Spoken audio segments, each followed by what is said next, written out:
L'actualité locale et régionale en continu. Grand Lille TV, toute info. Bonjour à toutes et à tous, bienvenue sur Grand Lille TV. Ravi de vous retrouver en ce 2 septembre pour faire un point en direct sur l'actualité du Grand Lille et de la région Hauts-de-France avec, dans cette édition, on y reviendra dans quelques minutes, cette braderie qui s'ouvre ce week-end à Saint-André, une braderie pour mettre en place cette possibilité pour les bradeux de prendre des meubles anciens, alors même que la braderie de Lille est annulée.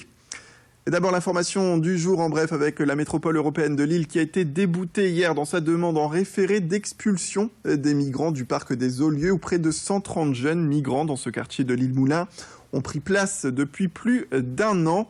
Le juge administratif estime que la demande de la MEL, propriétaire du terrain et qui agissait en justice à la demande de la mairie de Lille, ne présente, je cite, pas de caractère d'utilité ni d'urgence. On rappelle également que ce parc rénové doit être inauguré ce mois-ci.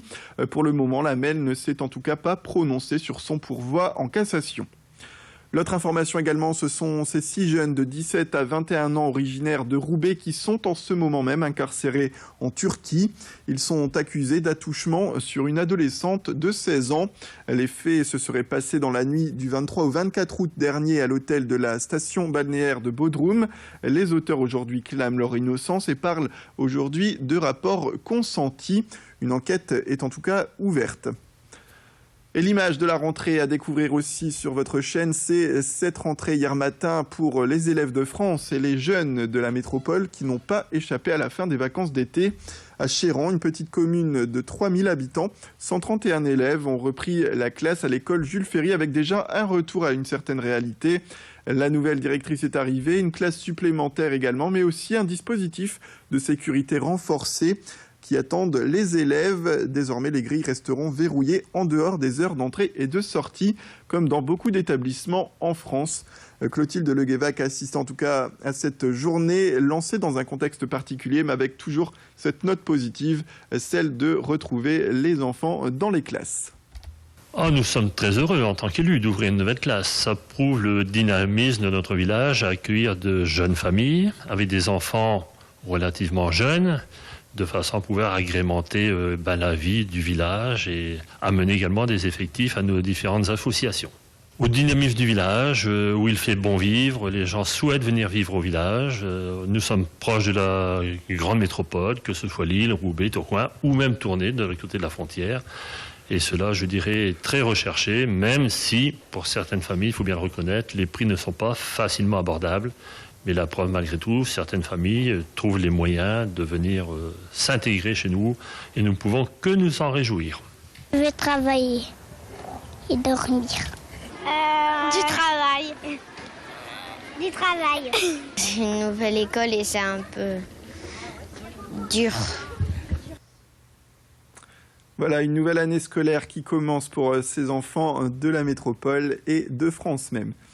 Après les 85 centimes qui ont valu le licenciement puis la réintégration d'une salariée d'Auchan City à Tourcoing, c'est cette fois un salarié de 57 ans qui a travaillé plus de 10 ans dans le groupe Carrefour, dans les 3 dernières années dans un magasin d'IA de Tourcoing, et qui vient d'être licencié. Les raisons, selon lui, c'est que le 9 juin dernier, par inadvertance, une cliente se serait retrouvée à devoir payer le passage de la précédente cliente à hauteur de 18,70 €. Les caméras ont confirmé l'erreur, mais il a été licencié non pas pour faute grave, mais pour cause réelle et sérieuse, et ne sera convoqué que le 4 août à l'époque, soit 2 mois après cette erreur. C'est le 12 août dernier qu'il a alors appris son licenciement.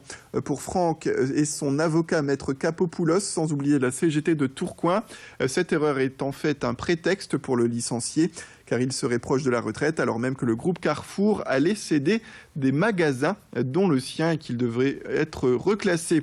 Louis Caillé est allé à la rencontre de ceux qui le défendent aujourd'hui. En l'état, il y a une contestation qui a été faite par mon client et on attend de voir un petit peu dans les jours qui vont venir la réponse qui sera adressée par la société. Mais je pense qu'il est qu'en même temps que la société prenne ses responsabilités, prenne la mesure de la futilité, je dirais, du motif qui est invoqué pour un salarié qui a 11 ans d'ancienneté dans le groupe, qui n'a jamais fait l'objet d'une quelconque remarque quant à son travail, à la qualité de son travail, son investissement, etc.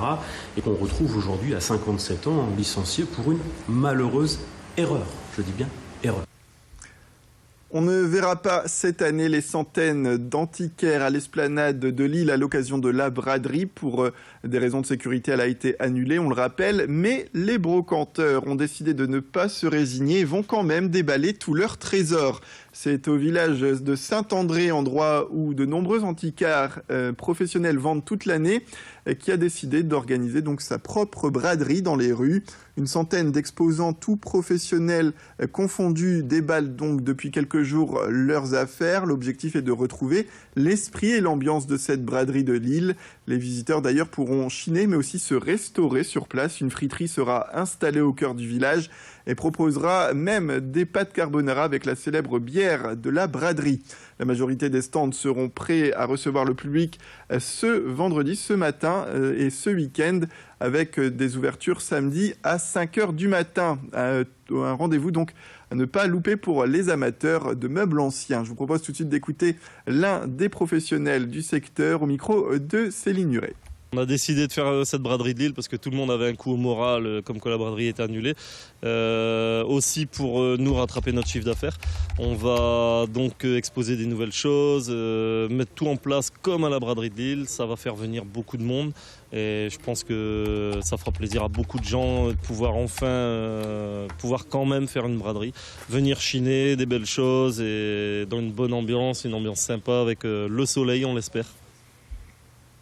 C'est la fin de cette édition. Merci à toutes et à tous de nous avoir suivis. Tout de suite, la météo et l'infotrafic.